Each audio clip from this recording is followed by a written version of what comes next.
दिन आप सब्र कर लो, जब आप अपने घर जाना तब जाकर के ये सब कुछ करना। जब हमारे बहन की शादी होती है, जब हमारी बेटी की शादी होती है, जब वो ससुराल पहुंचती है, ससुराल में अपने पति की, अपने ससुर की, अपनी सास की इज्जत के लिए, अपने परिवार की इज्जत के लिए वह अपने सपनों को मार देती है और वह पूरा जीवन अपने मायके को और अपने ससुराल को इसलिए दे देती है कि कहीं मेरे कारण हमारे परिवार की, हमारे ससुराल की, हमारे मायके की कहीं किसी प्रकार की बेइज्जती ना हो जाए, कोई लांछन न लग जाए। वह अपने सपनों को कुचलते हुए इस प्रकार से आगे बढ़ती है। यह कुर्बानी नहीं है, त्याग नहीं तो और क्या। एक महिला अपने नाम के लिए, अपने सपनों के लिए अपनी पूरी जिंदगी सिर्फ अपने परिवार के ऊपर, अपने पिता के ऊपर, अपने पति के ऊपर इसलिए कुर्बान कर देती है कि इनका मान सम्मान बना रहे। चार पंक्तियां मुझे याद आती हैं जो वास्तव में इसी क्रम से जुड़ी हुई हैं कि ओस की बूंद सी होती हैं बेटियां, जरा सा दर्द हो तो रोती हैं बेटियां, और रोशन तो करता है बेटा एक ही कुल को, और दो दो कुलों की लाजकूट होती हैं बेटियां, दो दो कुलों की लाजकूट होती हैं बेटियां, और कोई नहीं एक दूसरे से कम है। हीरा अगर है बेटा तो सच्ची मोती है बेटियां, सच्ची मोती है बेटियां।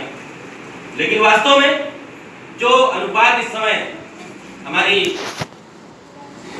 बहनों का, हमारी बेटियों का गिर रहा है, जैसा अभी आदरणीय गुरुजी ने कहा था, मैं उनकी एक बात से पूरी तरीके से सहमत हूं और यह बात आप लोगों के सामने कहना भी चाहता हूं कि नारी ही नारी की दुश्मन है। वह किस प्रकार से है यह भी मैं आप लोगों के सामने रखना चाहता हूं। हम अपनी बेटी को पैदा करते हैं, पालते हैं, पोसते हैं, बड़ा करते हैं, उसके अंदर हमें कोई कमी नहीं नजर आती। अगर वहीं से दूसरे घर से हमारे घर में जो बेटी आती है, बहू के रूप में आती है, उसके अंदर हमें 50 कमियां नजर आती हैं। यह वास्तव में चिंता की बात है। हमको अपनी बेटी जब हम ससुराल में भेजते हैं तो ससुराल वालों की कमियां नजर आती हैं, और जब कोई बेटी हमारे घर में आती है तो उसके परिवार की कमियां नजर आती हैं, मायके की कमियां नजर आती हैं। यह दृष्टिकोण हमको बदलना है। जब तक यह नहीं बदलेगा, बेटी तो तैयार हो जाती है, शहर सपने सारे इच्छाएं निछावर करके आती है, ससुराल आती है, लेकिन वहां पर भी उसको मान सम्मान नहीं मिल पाता है। तमाम बदलाव आ रहे हैं और वास्तव में आप लोगों को ही पहल करनी पड़ेगी। मेरा अपना मानना है कि जब तक आप लोग आगे बढ़कर के अपनी बात को मजबूती के साथ में नहीं रखेंगे, तब तक आपका जो अधिकार है, जो आपका मान सम्मान है, इस समाज में नहीं मिलेगा और कहीं ना कहीं बदलाव आ रहा है। आप लोगों की तरफ से 4 लाइनें मुझे याद आ रही हैं कि हम चुप रहे तो ये पहल कौन करेगा, और उजड़े चमन में फेर बदल कौन करेगा, और प्रश्नों के पक्ष में अगर नहीं चले गए हम तो उत्तर की समस्याओं को हल कौन करेगा, उत्तर की समस्याओं को हल कौन करेगा। यह आप लोगों को ही अपनी तरफ से पहल करनी पड़ेगी, क्योंकि ख्वाहिशों से नहीं गिरते फूल झोली में। कर्म की साख को हिलाना होगा और कुछ नहीं होगा कोसने से अंधेरे को। अपने हिस्से का दिया हमको खुद ही जलाना होगा, अपने दिए हिस्से का दिया हमको खुद ही जलाना होगा। यह समाज वास्तव में कपड़ों की बात आती है, हमारी बेटी के ऊपर पाबंद क्यों होता है? उसको आजादी नहीं होती है वो अपने हिसाब से कपड़े पहन सके। अगर हम अपनी बेटियों को रोक सकते हैं तो रोक हम अपने बेटों को भी सकते हैं, समझा अपने बेटों को भी सकते हैं कि जिस नजर से आप अपनी बहन को देखते हो, सड़क पर जा रही लड़की को भी, सड़क पर जा रही महिला को भी आपको उसी नजर से देखना चाहिए।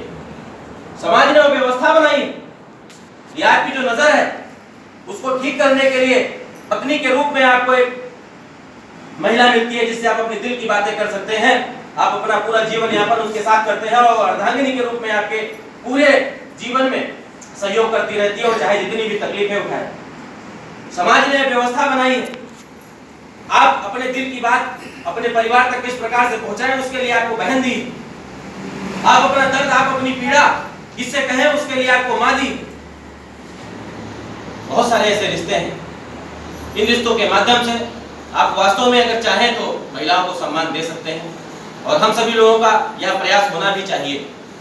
मैं इतना ही कहना चाहूंगा क्योंकि कार्यक्रम काफी देर से चल रहा है। आदरणीय गुरु जी से मैंने पूछा था तो गुरु जी ने मुझे बताया लगभग 1-1.5 घंटे से चल रहा है और सारे वक्ताओं ने अपनी बात रख दी है। ज़्यादा कुछ बोलने के लिए मेरे पास है नहीं।